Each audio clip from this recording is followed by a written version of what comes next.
আবার আগের মতো একইভাবে আমি চালিয়ে যাব। ধন্যবাদ।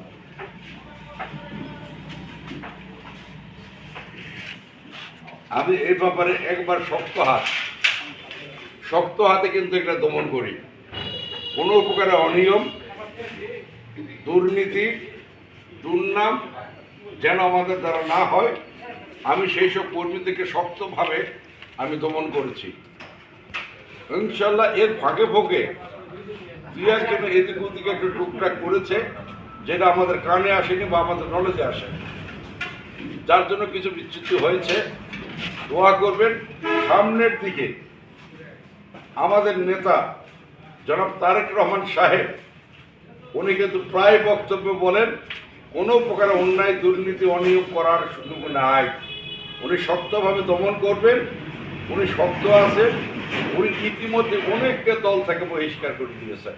কোনো প্রকারের কোনো মার্চি উনি করেন নাই। তাই আমি বলতে চাই, ওই ক্ষেত্রে আমারও অঙ্গীকার, আমি কোনো প্রকারের কোনো মার্চি করব না কাউকে। ধন্যবাদ।